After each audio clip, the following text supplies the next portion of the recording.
Eu me chamo Nélio Póvoa, eu trabalho numa escola de pós-graduação em Direito, eu sou professor aqui da escola, numa disciplina que se chama Ética e Literatura, mas também ensino os alunos em outras matérias que são matérias mais comportamentais, né? Liderança, foco, concentração. Eu também atuo como tutor e coach dos alunos aqui da pós-graduação, em temas relacionados a comportamento, né? Inteligência emocional e tudo mais. E, bem, Gustavo já adiantou, né, essa palestra eu preparei pensando nos alunos daqui, é uma escola de pós-graduação em Direito, a gente trabalha muito com Direito Empresarial, então são muitos advogados na faixa dos 25 até uns 40 anos, e me chamou muita atenção o fato do pessoal ser bastante distraído, né? Aqui a gente tem uma sala de aula no 7º andar aqui do nosso prédio, que você tem uma sala, tem um vidro que você consegue olhar para o pessoal, o que é que eles estão fazendo lá dentro.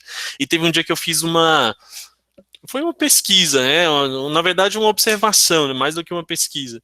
Eu cheguei, fiquei lá na sala de vidro olhando o pessoal e tal, e eu percebi que quando a aula era expositiva, aqui a gente trabalha com o método do caso, e eu percebi que quando a aula era expositiva, depois de 3, 4 minutos, a maioria do pessoal desligava da aula e começava a checar o celular, começava a entrar nas redes sociais, alguns mais corajosos até viam algum vídeo, né, colocavam um fone de ouvido ali discretamente, assistiam algum vídeo no meio da aula.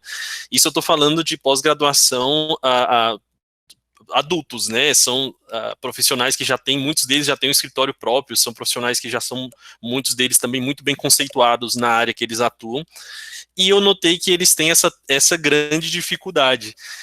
E da partir daí eu montei uma aula específica para esse pessoal e comecei a me interessar muito, ler bastante sobre o que é atenção, o que é o foco, né? O que é e até de uma maneira mais abrangente, por que que a gente está num momento tão dispersivo, né? A gente está numa sociedade extremamente, num momento cultural, eu diria, onde a dispersão ela é facilitada. Eu até perguntei para o Gustavo, Gustavo, com quem que eu vou falar, para quem que é essa palestra, né? Quem que é qual que é a média de idade, e eu dei recentemente uma palestra para o pessoal de uma fundação, também relacionada à educação, e vocês estão mais ou menos na mesma faixa etária deles, então acredito que as dificuldades são praticamente as mesmas. Então, e já conhecendo as dificuldades de vocês, até porque eu converso com muitos alunos, eu ajudei a trazer para o Brasil um programa de mentoria para universitários, e eu conversava com muitas pessoas nessa mesma faixa etária. Eu sei que para vocês pode até ser difícil essa palestra, inclusive, né? Vocês estão diante de uma tela, vocês estão diante de um computador.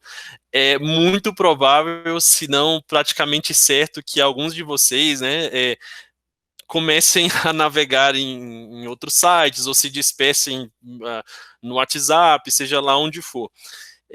Se já não estiverem fazendo isso, né? Então já peguei alguns aqui no susto, ó, tá vendo? O Gustavo tá rindo, o Gustavo tava lá, ó, tá vendo? Tava com o WhatsApp aberto, já mandando figurinha no grupo, né? Sei. Bem, então, essa é basicamente a minha função aqui no trabalho. Além disso, eu dirijo algumas pós-graduações, né, dirijo alguns programas, eu sou responsável pela captação de alunos também. Mas o meu grande objetivo é entender essa nossa cultura atual e como esse tema se relaciona com a nossa cultura atual. Já adiantei, né, que eu vou apresentar uns slides aqui, Gustavo, os mesmos que eu uso aqui para a aula do pessoal da pós, e eu queria que vocês prestassem bastante atenção. E vamos combinar aqui, hein? Já que nós vamos falar sobre foco, vamos combinar eu quero ver a capacidade de concentração de vocês, a capacidade de não distração. Então, quem ah, conseguir ficar até o final aqui dessa palestra sem acessar nada, o Gustavo vai dar uma caixa de chocolate aí, viu, Gustavo? Já estou te comprometendo com todo mundo. Até duas. Olha aí, tá vendo que ele não bota fé em vocês, né? Prometeu até 2 caixas de chocolate, mas, enfim. Deixa eu compartilhar minha tela com vocês.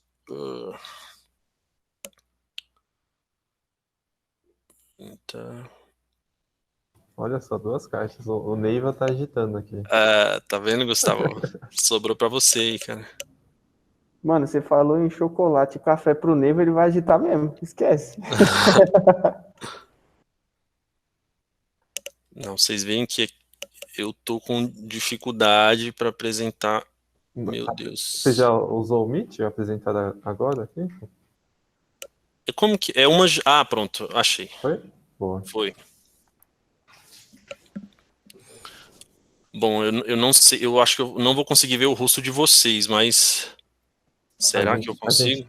A gente já vê a tela. Vocês veem a tela? Sim. Você tá apresentando uma janela? Você colocou? É. Você só consegue ver a gente se você ficar dando alt tab quando você vai passando os slides. Sério?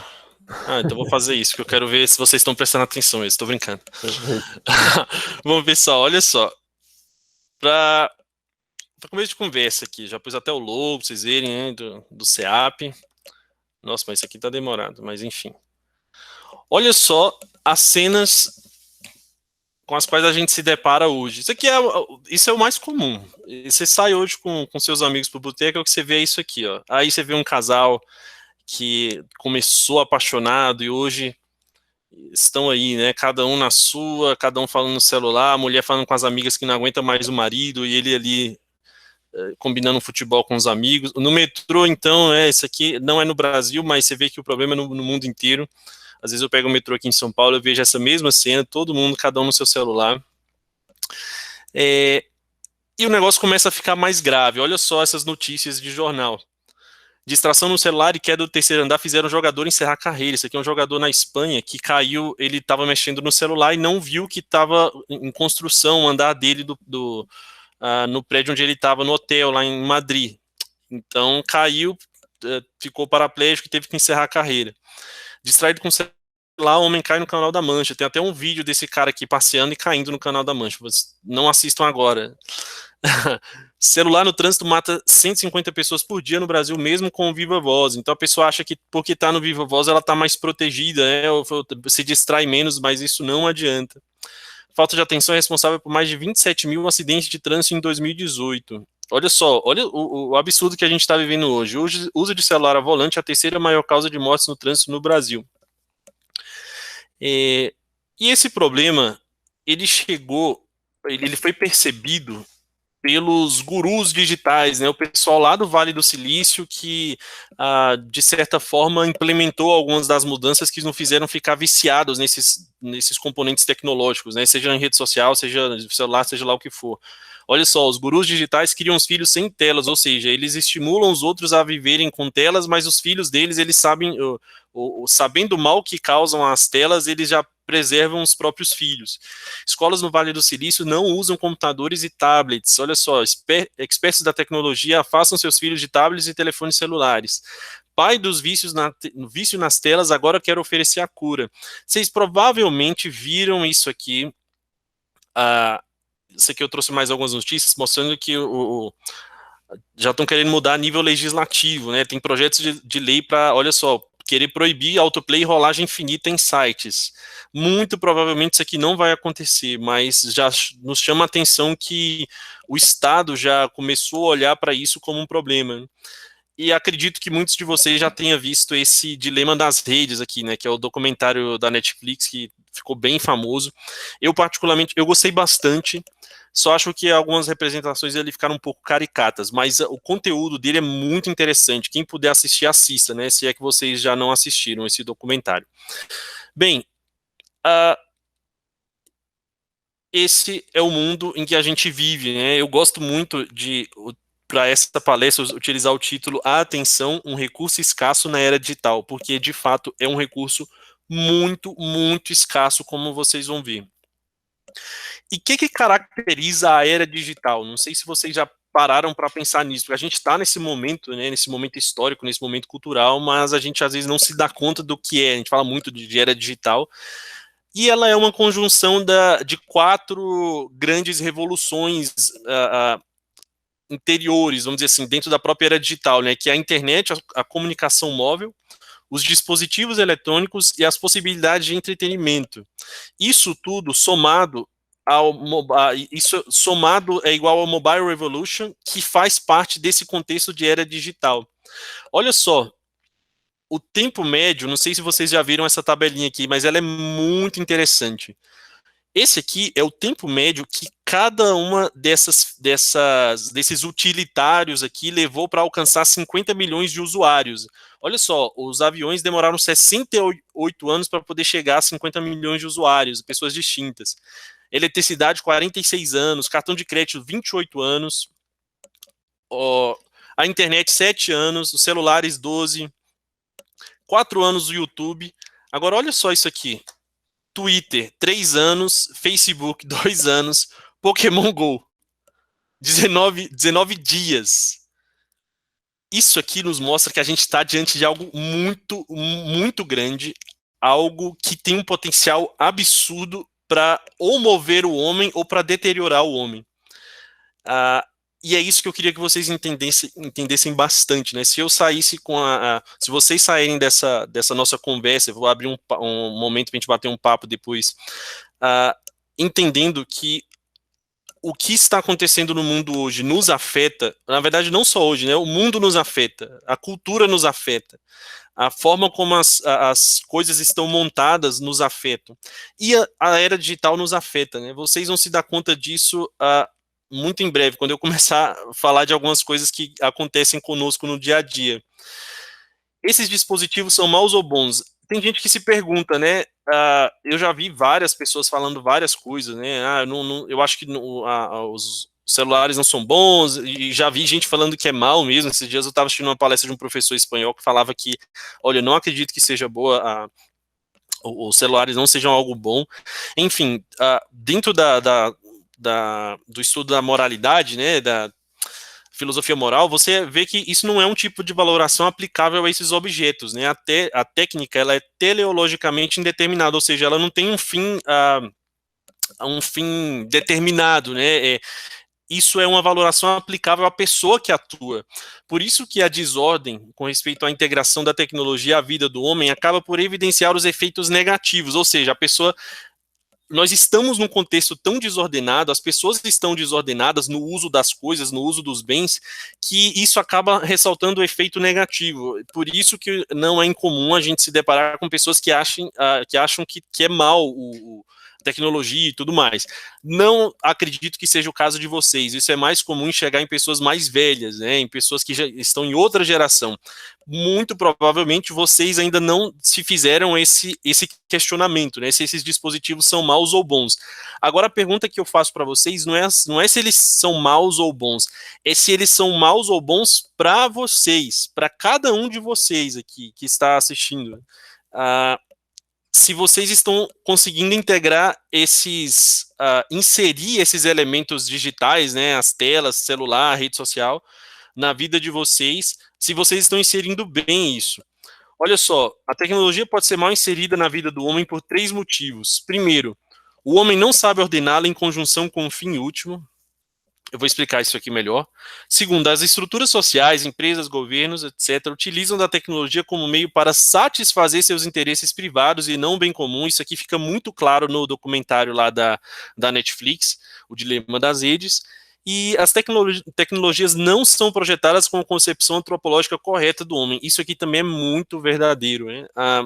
Tem gente que vai criando coisas, né, criando novos artifícios tecnológicos e não se perguntam se eles são adequados para o ser humano, se eles são adequados para a nossa estrutura interna e estrutura externa, inclusive biológica.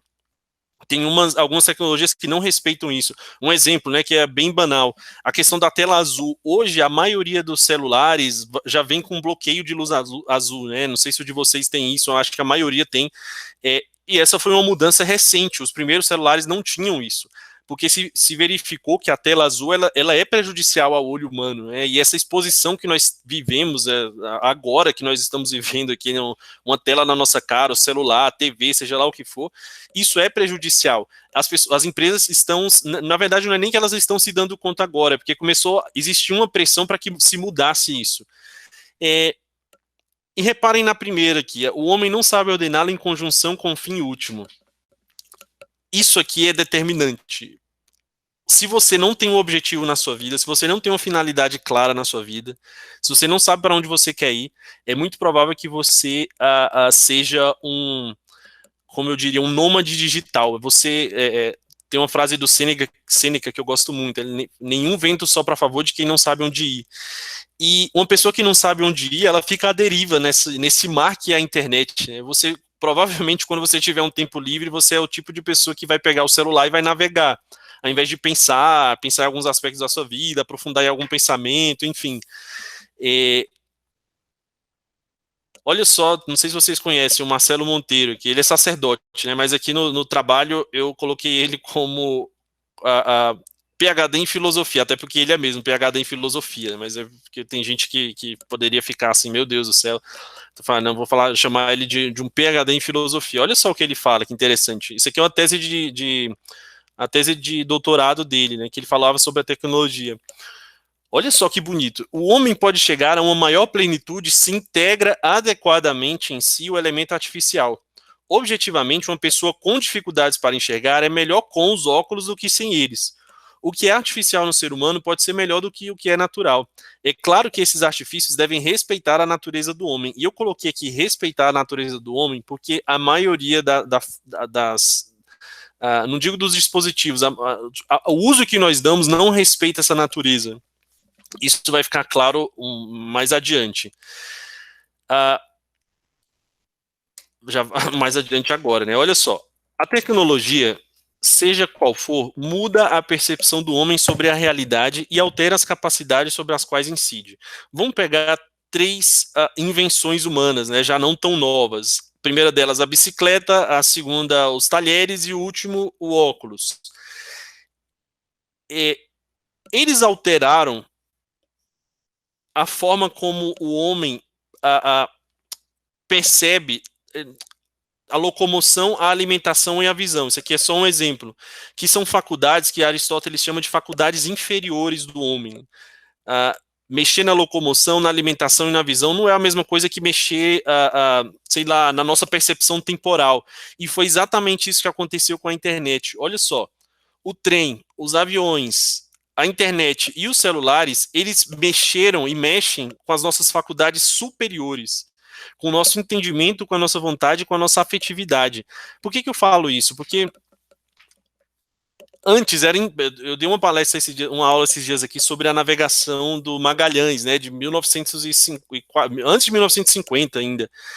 Cara, você navegar de barco, ele demorou 3 anos para fazer a circunnavegação, isso porque morreu gente no caminho, e era impensável você fazer uma viagem para o outro lado do mundo na época dele, né, sem você, que tivesse um custo de vida, inclusive, muito alto. Hoje, cara, hoje você pega um avião, você tudo bem que é caro ainda, mas você pega um avião, você vai para qualquer lugar do mundo. A nossa percepção temporal em relação a viagens, inclusive de distância, isso mudou pra caramba. Nós não somos os mesmos, a nossa percepção de homens modernos em relação ao tempo e ao espaço não é a mesma coisa do que há 500 anos atrás. Então, isso é um impacto cognitivo, se tem um impacto cognitivo significativo. E agora, olha só, o que a internet fez e o que os celulares fizeram? Eu já trago um impacto imediato que eu tenho certeza que vocês vivem assim como eu vivo. Hoje, eu mandei uma mensagem super comprida para um amigo aqui no WhatsApp, né? Pô, eu tava super feliz, comentei um bocado de coisa com ele, e ele falou, cara, sua mensagem tá muito longa, eu vou esperar virar filme para poder... Pô, quebrou toda a emoção, tudo que eu tava falando ali para ele, mas isso foi sintomático, porque eu percebi o seguinte, nós nos estamos desacostumando com textos longos, nós nos estamos desacostumando com conversas pessoais, olhando no olho da outra pessoa. Saiu uma pesquisa recentemente, e é um dado que eu vou trazer até mais para frente aqui na palestra para vocês, que é o seguinte, as pessoas na geração de vocês, e na minha também, eu tenho 35 anos, da minha para baixo, a gente tem dificuldade em ler sinais não verbais quando a gente está se comunicando com alguém, porque a gente se acostumou a ler só texto as pessoas elas se expressam através de texto, né? A gente entra no Facebook, está lá aquele textão, né? Aquelas pessoas indignadas com a política e tudo mais. Você manda mensagens para os seus amigos, isso vai fazendo com que a gente perca o hábito de ler sinais não verbais no rosto da outra pessoa. Fizeram até uma pesquisa que mostraram para alguns jovens, né, mostraram fotos de pessoas zangadas, pessoas assim com fome, pessoas em diversas situações. O pessoal mais velho, eles conseguiam identificar pela foto o que a pessoa estava passando, né, qual era o sentimento que ela tinha, qual era a situação. Hoje a gente não consegue fazer isso. Isso gera, a nível social, algo que alguns especialistas já estão chamando de dislexia social. A pessoa fala uma coisa, a gente entende outra, a gente não consegue ler, a gente só se atém àquilo que a pessoa diz e não aos sinais que ela emite. Enfim, isso a nível social é uma catástrofe. E eu digo isso para vocês aqui, são todos homens, né, Gustavo? Sim, porque, cara, isso para quem se relaciona com a mulher é desastroso, porque é o seguinte, a gente já é incapaz, por natureza, de chegar ao nível que uma mulher chega de intuição e de percepção de sinais não verbais. Então, quando se trata de um relacionamento, né, homem e mulher, principalmente nessa faixa de vocês, nessa faixa de idade, cara, isso aqui pode ser desastroso, porque às vezes você acha que tá agradando a menina lá, mas, meu amigo, você tá dando só bola fora, entendeu? Enfim, tenham bastante cuidado, tenham isso em conta, porque isso foi alterado com o nosso uso das redes sociais, dos celulares e tudo mais. Eu vou avançando aqui. A gente tem até que horas, Gustavo? Eu me esqueci a hora do final. 12h15. 12h15, vixe, então já vamos acelerar aqui, cara. Olha só, Padre Marcelo fala de novo aqui, ó, Padre Marcelo Monteiro, não Marcelo Rossi. Se trata mais bem de um deslumbramento. Ao perceber a beleza que a tecnologia possui, o homem tenta inseri-la na sua vida sem fazer os questionamentos corretos. E é isso que eu queria que vocês fizessem, cara. Que vocês fizessem os questionamentos corretos. Como consequência, muitas vezes acontece perda de qualidade de vida e desenvolvimento humano. É isso exatamente o que acontece quando alguém decide fazer algo não porque seja uma coisa boa ou sensata, mas simplesmente porque tem o poder de fazê-la. Esses aqui somos nós. Vou parar a apresentação um pouco aqui. Olha, esses somos nós, cara. A gente vê aquele iPhone 13, aquela maravilha que tem 1 megapixel a mais do que o 12, né, e tem o canto menos arredondado, e a gente olha para aquilo e fala assim, meu Deus, eu preciso de um desse, cara. Eu preciso de um computador novo, eu preciso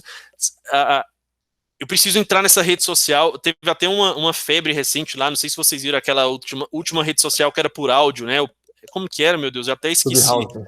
Clubhouse. Nossa, um amigo me mandou um convite, assim, eu nem sabia para que era aquilo. E eu vi que o convite estava valendo R$250 no Mercado Livre, cara. Eu falei, pô, vou vender, né? Vou ganhar uma grana em cima desse convite aqui. Uma semana, não, lógico que eu não anunciei, né? Cara, mas uma semana depois, ninguém usava mais esse negócio, cara. Se você entrar lá agora, vai estar meio que as moscas, né? Tem um ou outro que usa e usa até de uma maneira boa, né? Virou meio que um gueto, assim, algumas pessoas utilizam, mas caiu, foi uma moda, né? A pessoa ela se sente, cara, eu preciso fazer parte, né? Tem até uma mentalidade de inserção, eu preciso fazer parte disso que está acontecendo, senão eu vou estar por fora, né? Do que tá rolando. Então eu não vou estar, não vou estar up to date, junto com o que está acontecendo. Né? Olha só, qual que é o impacto? Eu vou compartilhar de novo aqui. Uma janela aqui. Olha só, qual que é o impacto da era da informação na nossa vida? Isso aqui é inegável. A gente vive num contexto de muitas e muitas informações. É excessiva a quantidade de informações. Só que são informações de baixa qualidade. Cara. São informações tão inúteis. Sabe quando você abre aquela página de notícia e vê lá, senhora emagreceu 30 quilos de gordura em 5... Cara, é um negócio assim tão absurdo. Você tá lendo a notícia sobre, sei lá, a morte de alguém, um negócio assim que exige um nível de reflexão mais profundo, e quando você vê, você tá vendo uma gorda lá que perdeu 50 e tantos quilos de gordura usando um aplicativo, sei lá. são informações que não têm nexo, elas são totalmente sem qualidade, né? Não tem profundidade. Prioridade para o impacto e pouco conteúdo, é isso. As chamadas elas são super chamativas, né? Você vê o título da notícia, você quer ler na hora. Quando você vai ler, tem 3 linhas de notícia, né? E mais fotos. Né? Eu falei, cara, priorizando o impacto. Né? Onisciência. Onisciência é a pessoa que ela quer estar por dentro de tudo que está acontecendo. Né? Ela abre o G1 lá, sei lá, um portal de CNN, e ela quer se informar do futebol, do coronavírus, da guerra da China com os Estados Unidos, da faixa de Gaza. E quando ela se dá conta, já passou, sei lá, 2 horas do trabalho, né? Puxa vida, eu tenho que voltar a trabalhar, é verdade, né? Aí você trabalha mais 5 minutos, mais 10 minutos, puxa, cansei, vou me distrair um pouco. Aí você volta lá para a notícia para poder entender um pouco mais do que está acontecendo no mundo. Olha, não sei se vocês sabem, mas o ser humano é limitado. Se não sabiam, eu estou contando essa novidade aqui para vocês. Nós somos muito limitados, né? A nossa capacidade cognitiva ela é limitada.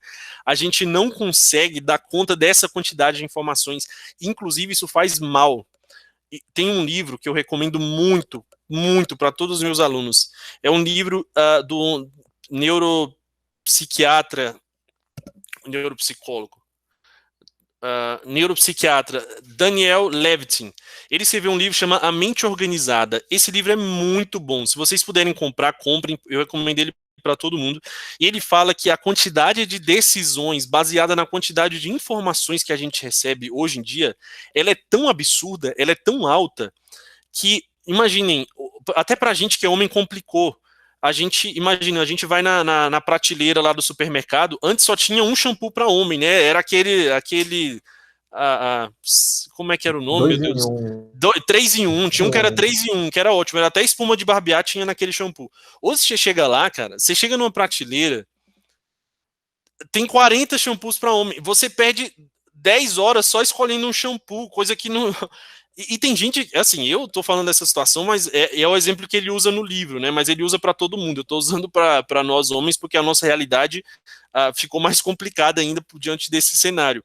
Mas a quantidade de decisões que a gente tem que tomar, baseada na quantidade de informações e de estímulos que a gente recebe, isso está tornando a sociedade adoecida. Eu tenho plena certeza disso. Existem pesquisas que mostram o impacto que essa quantidade de informações causa no nosso organismo, né? Causa até a ansiedade, né? Em alguns casos isso evolui para uma depressão.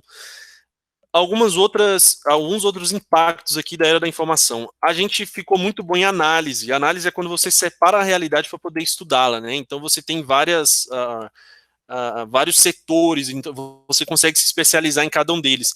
Mas a gente perdeu e muito a nossa capacidade de síntese. A gente não consegue juntar aquilo que a gente vê na realidade e formular uma linha de pensamento única. Nós temos dificuldade para poder juntar as matérias que a gente vê na escola, por exemplo, e tentar integrar isso na nossa vida e ver como isso faz parte do nosso dia a dia. A gente tem dificuldade nisso.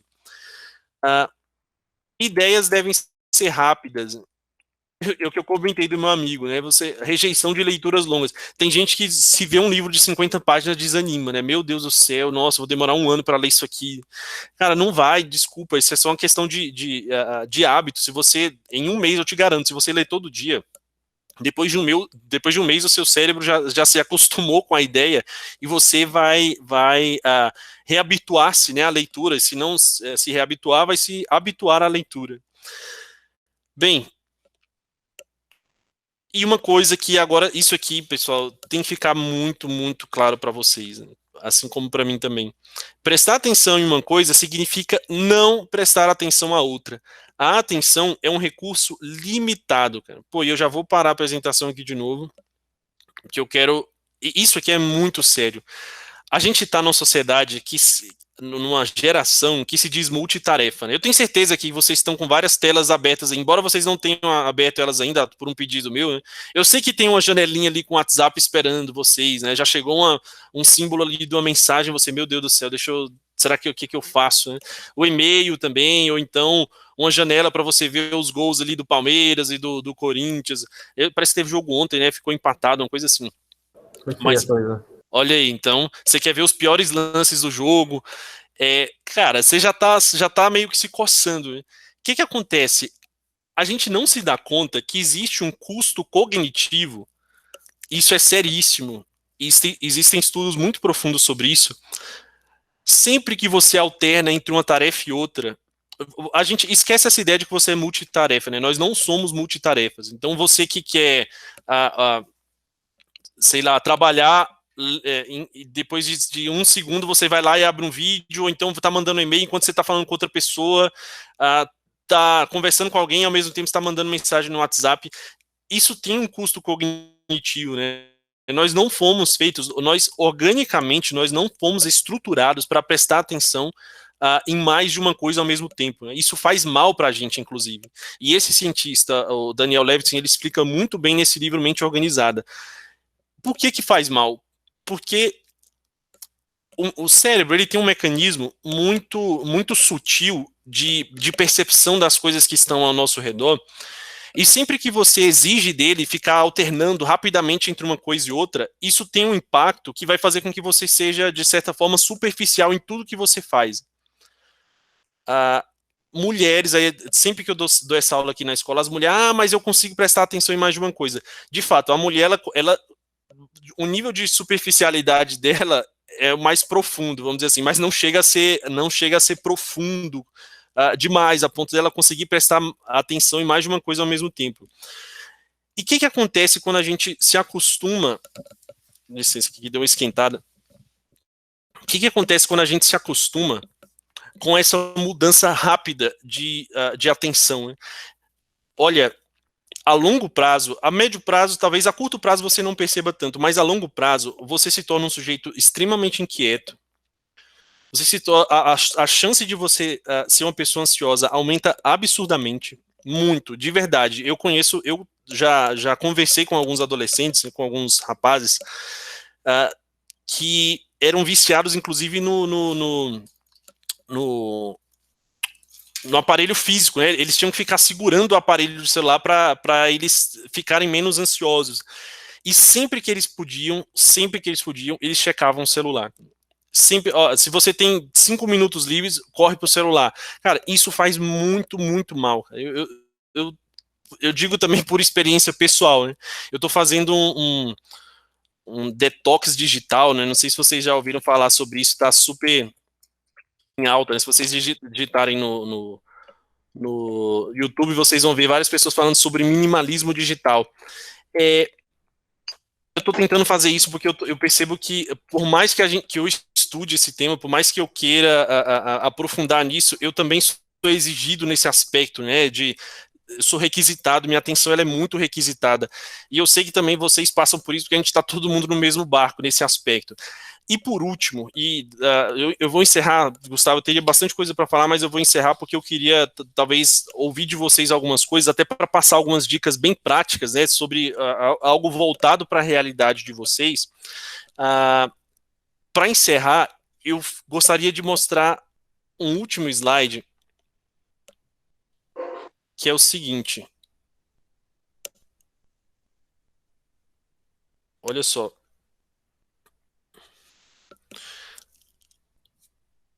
Em geral, fugimos do que nos ameaça ou nos causa desgosto. Ao usarmos o mundo digital como fuga da realidade, criamos hábitos mentais que diminuem a nossa capacidade de confrontar situações desconfortáveis, que exigem paciência e espera de nós. Olha, se vocês se derem conta desse mecanismo de fuga, que é uma fuga da realidade, vocês já ganharam bastante coisa dessa palestra, porque, reparem, sempre que você está numa situação chata ou incômoda, ou, sei lá, diante de um amigo, você está num momento com alguém e que você talvez se sinta desconfortável, não queira puxar uma conversa, ou não queira, enfim, a tendência de puxar o celular, ela vai aumentar, assim, vezes 10, né? Porque você quer fugir daquilo. E pode ser que você nem formule isso de maneira consciente. Você talvez não formule isso de maneira explícita, mas você vai sentir uma necessidade de fugir daquilo. Aula, isso eu garanto, é o que acontece com os nossos alunos aqui. É uma situação desconfortável quando, sei lá, o professor fala de uma maneira monótona, ou o professor fala um tema que já não te interessa tanto. Qual que é a sua tendência imediata? O que você vai praticamente instintivamente tentar fazer? Mexer no celular, ou mexer no computador, ou mudar a tela, fazer outra coisa. Isso é um mecanismo de fuga. Isso é um mecanismo de fuga. Vocês estão fugindo, nós estamos fugindo da realidade e estamos fugindo do nosso dever. No trabalho, isso é catastrófico, né? Eu trabalho numa escola de pós em direito, então eu lido com alguns advogados que trabalham com direito trabalhista, né? Trabalham com direito trabalhista. Já, infelizmente, já tem sido muito comum demissão por justa causa para pessoas que usam de forma excessiva redes sociais durante o trabalho ou checam demais notícia durante o trabalho. São pessoas que, olha, é muito triste você não conseguir se concentrar durante meia hora em fazer algo. Isso nós deterioramos uma capacidade humana que os animais não têm. Nós somos os únicos seres na natureza, olha só que coisa bonita. Isso e com isso eu já vou encerrando. Nós somos os únicos seres na natureza que têm uma capacidade de integrar todos os sentidos com um âmbito que só nós temos, que é o âmbito racional. Ou seja, nós somos capazes de refletir sobre aquilo que nos chega, né? Nós somos capazes de refletir sobre os estímulos externos que chegam até nós. Nós não estamos fazendo isso. Infelizmente, a gente não está fazendo isso mais. As pessoas não param para pensar, não param para refletir, não param para se dar conta das coisas que estão acontecendo no seu entorno. É uma pena, e eu digo com muito... Eu lamento muitíssimo, eu espero que isso não aconteça comigo, nem com nenhum de vocês, que a gente chegue lá nos nossos 60, 70 anos, a gente olhe para trás e veja, caramba, meu Deus do céu, quanto tempo eu deixei correr pelo ralo das redes sociais, né? Quanto tempo eu deixei correr pelo ralo da internet. Poderia ser uma pessoa muito melhor, né, em diversos níveis, né, a nível físico, tem gente que deixa de fazer uma atividade física para assistir série da Netflix, cara. Lógico, eu não sou adepto das atividades físicas, mas você maratonar uma série em detrimento vai ver se uma série maratonada, quando você tiver com seus 60, 70 anos, vai sustentar suas pernas, né? Então, prestem bastante atenção nisso tudo. Uma dica que eu estou vivendo também, que eu passo para vocês, façam uma proposta de um Cal Newport, que é um escritor, ele escreveu um livro, já tem traduzido para o português, chama Minimalismo Digital. Esse livro é muito bom mesmo. E ele fala o seguinte: faça um experimento de 30 dias. E é um convite que eu faço para vocês aqui. Não sei se vocês vão aderir ou não, mas lanço o desafio. Fiquem 30 dias só com o indispensável em relação à internet, em relação a notícia, YouTube, redes sociais, seja lá o que for. 30 dias, cara. Você vai ficar 30 dias sem acessar nada. Olha, eu te digo, porque eu passei por essa experiência. Na primeira semana, você vai começar a contar os tijolos que tem na parede da sua casa, porque você vai ficar assim, meu Deus do céu, o que tem para fazer, né? O que existe no mundo, nesse mundo, além da internet para ser feito? Olha, e você vai se dar conta que existe sim, cara, existe muita coisa interessante. Pô. Você pode, sei lá, bater no seu irmão, você pode tocar violão, você pode... tem muita coisa, sair na rua, conhecer um pouco seus vizinhos, conhecer um pouco a cidade, né, refletir, pensar, ponderar, escrever alguma coisa. Olha, isso tem me feito muito bem. Eu estou nesse período ainda, né, na verdade já tem um pouco mais de um mês, eu só tenho o LinkedIn por questões profissionais, mas olha, a diferença é muito grande, em nível de ansiedade, em diversos aspectos. Então eu faço esse convite para vocês, né, se vocês quiserem eu posso até achar algumas reportagens e alguns vídeos, eu mando para o Gustavo, e o Gustavo manda para vocês também, sobre algumas pessoas falando, né, como eles vivem esse minimalismo digital. Essa aula, Gustavo, ela tem tanto conteúdo que essa aula é preparada para 4 horas de aula, imagina tanto que eu não falo nessa aula.